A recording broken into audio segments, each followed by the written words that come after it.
I would like to extend a special welcome to the personal representative of the Director General of UNESCO. The Director General is Federico Mayor, and I'd like to welcome the Honorable Ambassador Yaw Turkson, who is a career ambassador from Ghana and who opened the Ghanaian mission at the United Nations when Ghana became the first independent African country.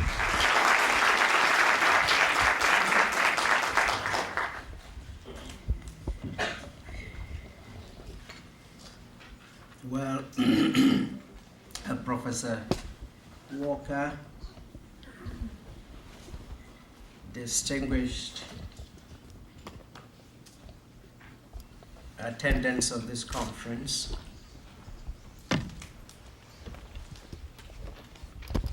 it is a great honor for me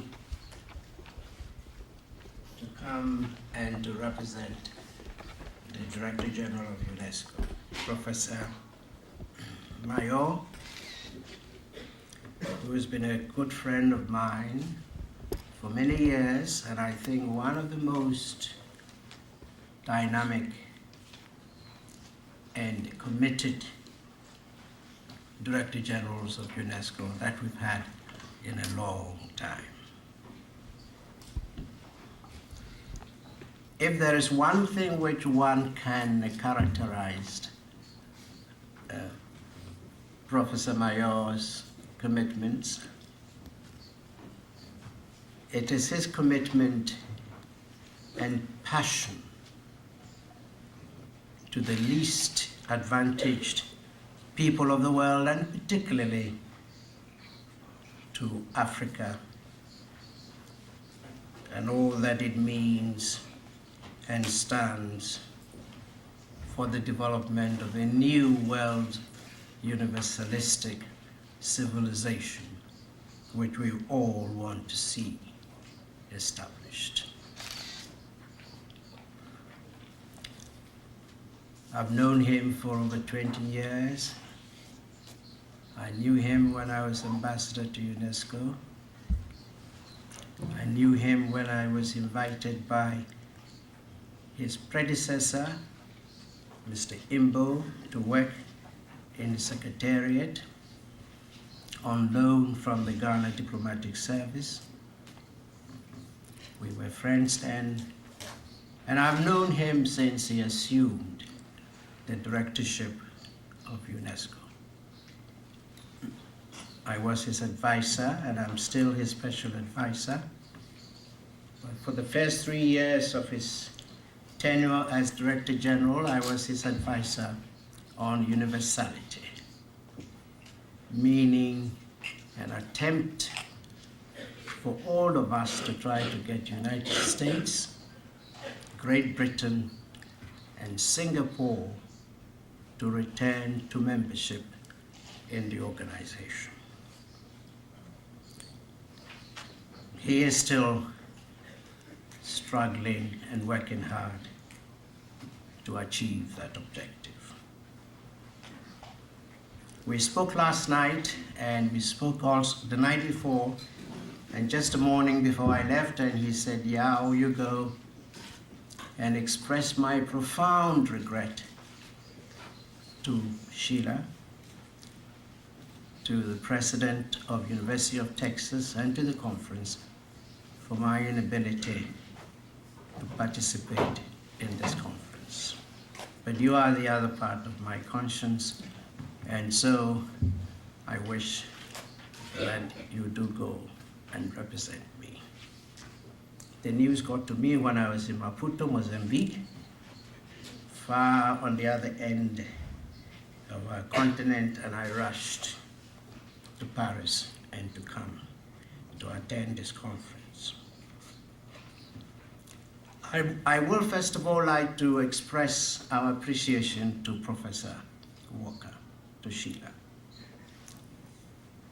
I have been involved in matters of African liberation to a certain extent, in matters of the diaspora, not only in my early services, diplomatic services in Washington and in the United Nations, but also when I served as ambassador to Brazil and to Argentina nearly 30 years ago.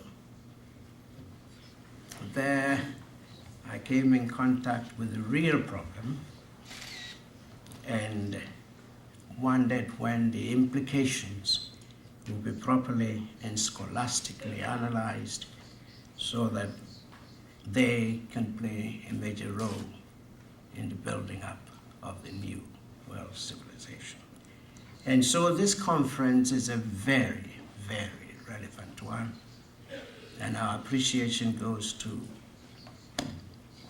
Dr. Sheila, Professor Sheila, for organizing it, and also to University of Texas, which, from what I'm often told by my own wife, who graduated from here in 1954 in the law school, this university has been a pioneer in setting the tone for what is to come in the future.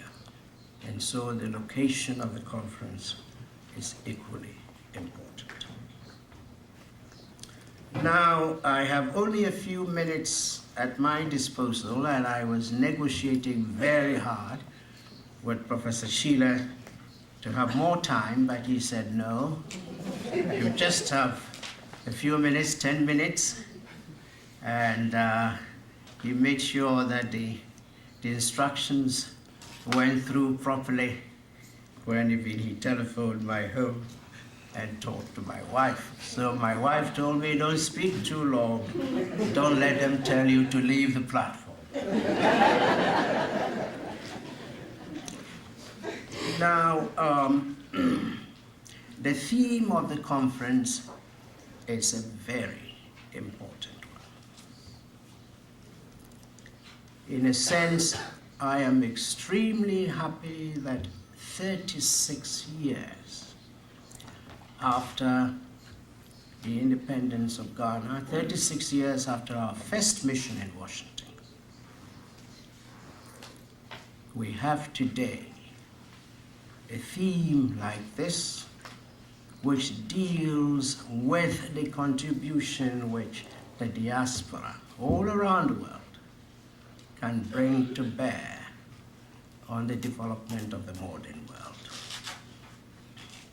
There is no time to dwell on some of the early experiences we came across in Washington when we began the Ghana Embassy, but I think the conference is on the right track. That's the first point I want to make. The second point is that it is also on the right track for associating UNESCO with its theme.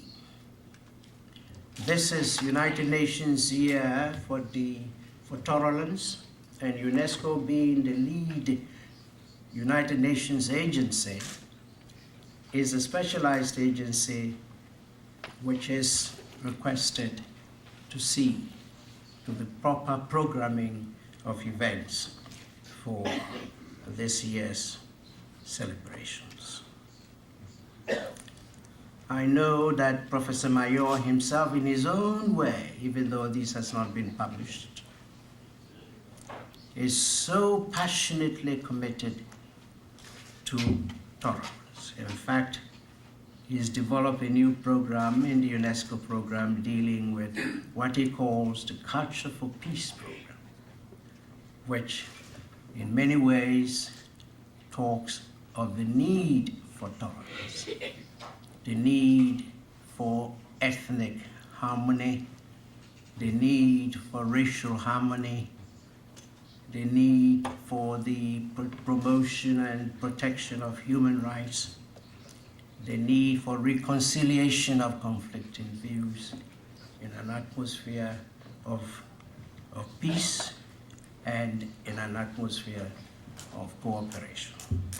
Many people don't know, but before Oslo even came down to us, Professor Mayor had made tremendous contacts with the two protagonists in the Middle East to try to bring peace to that area.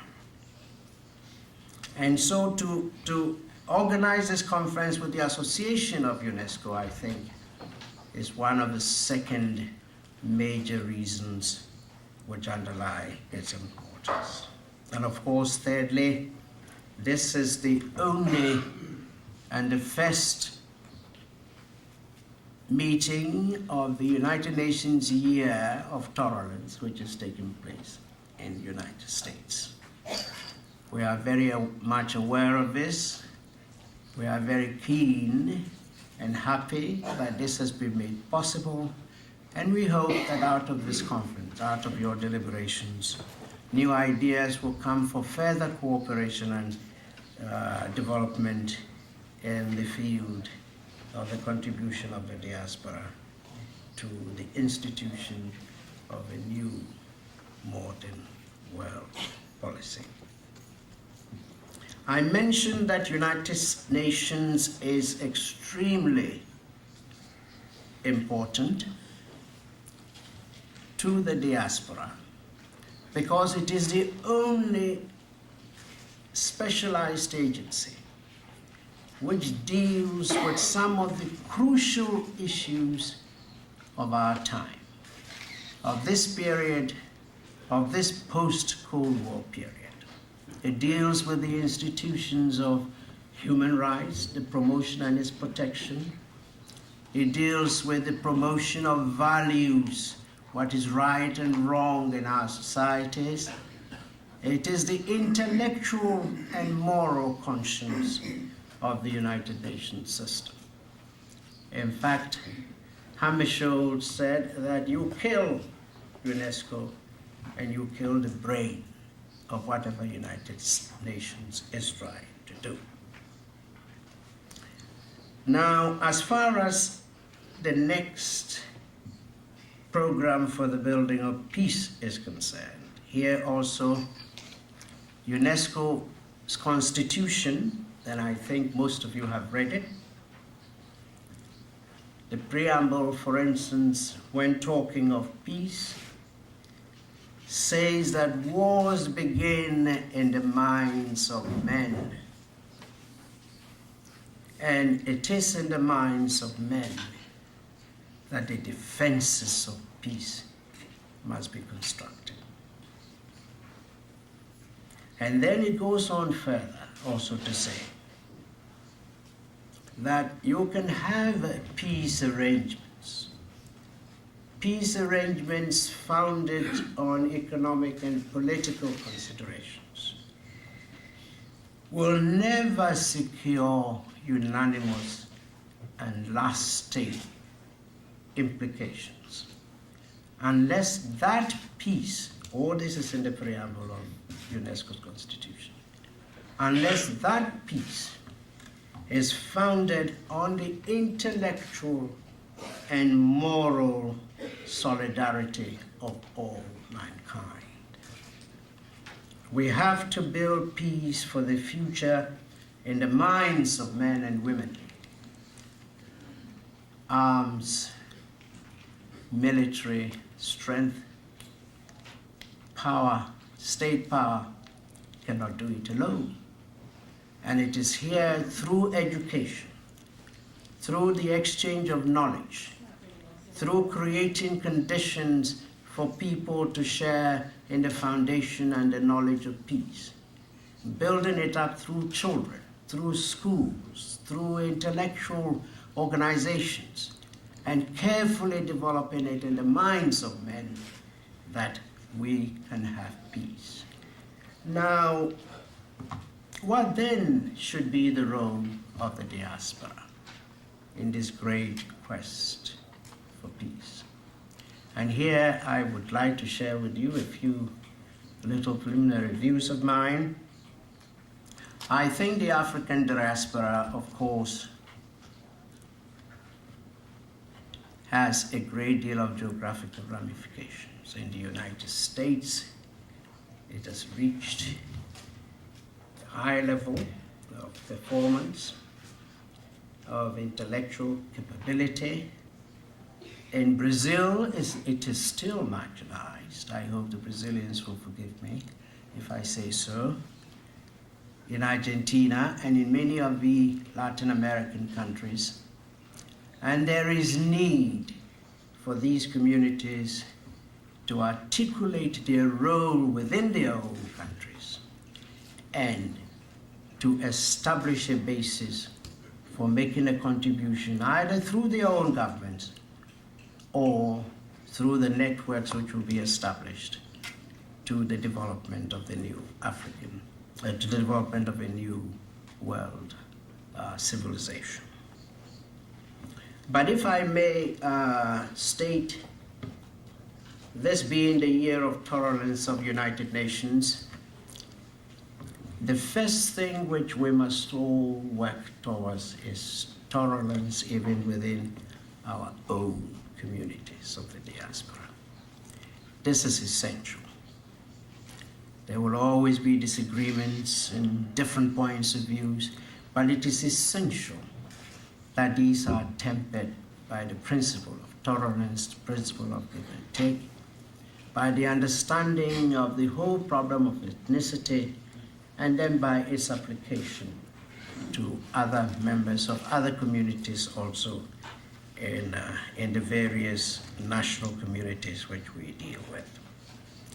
And then the second, probably contribution which can be made should be in the area of foreign policy. You'll have to excuse me because as a diplomat, I think I should make a little contribution to the conference by bringing my views on the role of the diaspora, first in shaping the attitude, the views, and the policies of the countries where the diaspora is, in creating an enlightened policy of these countries towards, for instance, regions in Africa and elsewhere where American assistance is needed, where American enlightened policy will be welcomed in the development of our own institutions,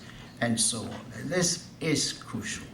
In addition to, of course, they getting themselves involved in improving the conditions of their own communities.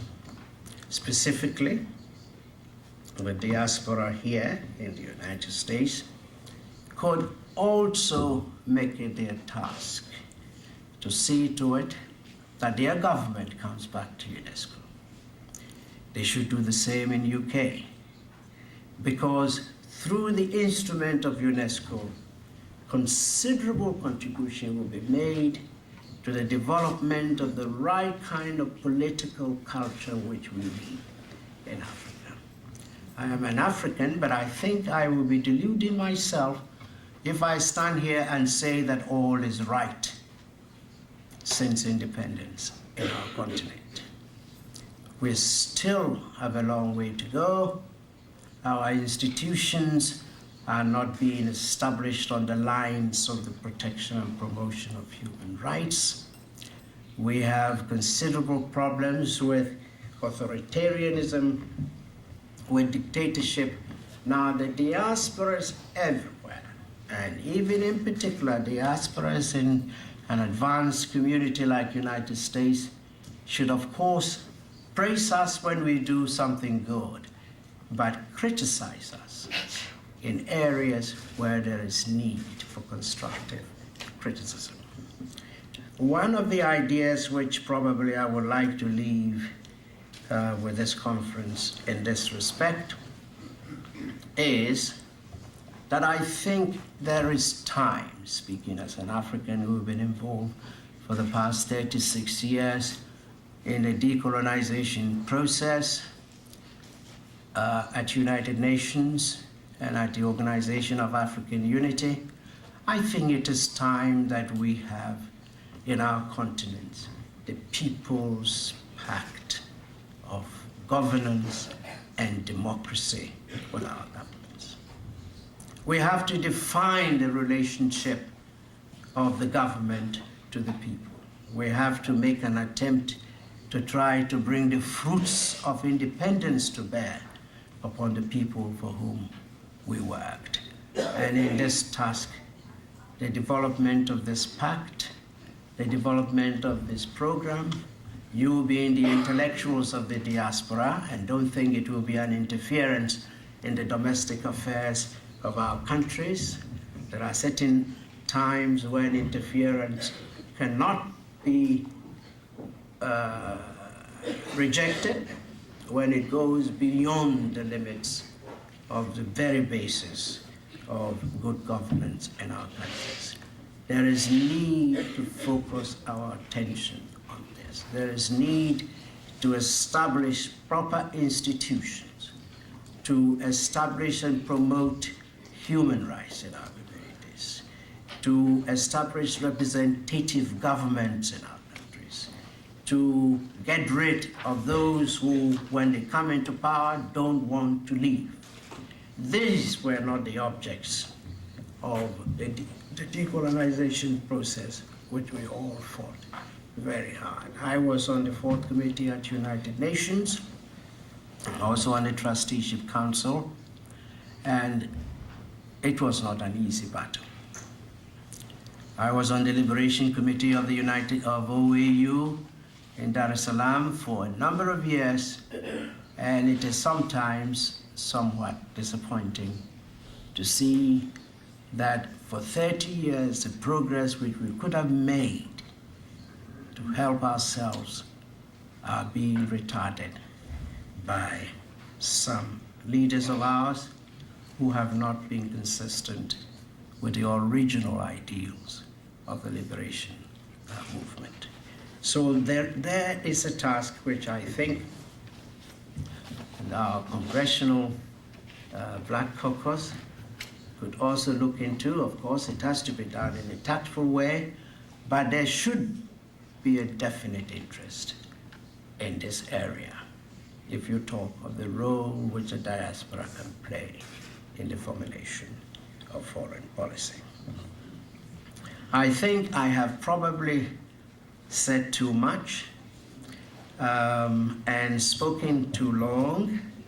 I will be around during the conference, and if there are any questions, I'll be willing to answer them.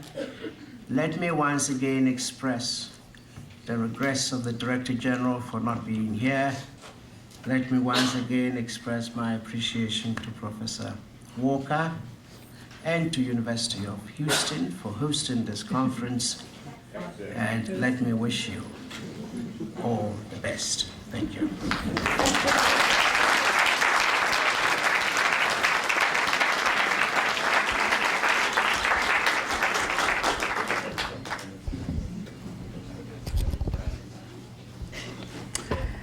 That slip was because Ambassador Turkson's wife is from Houston. One of the things I didn't know about Ambassador Turkson was that he represented universality, and he makes me think that maybe we cast this conference too narrowly in talking just about the African diaspora in the modern world. Perhaps we should have talked about the universe, and maybe if the staff would go along with me, the next conference could be I was thinking the African diaspora in the universe. They're looking at me saying, no. Okay, fine. Not until next year.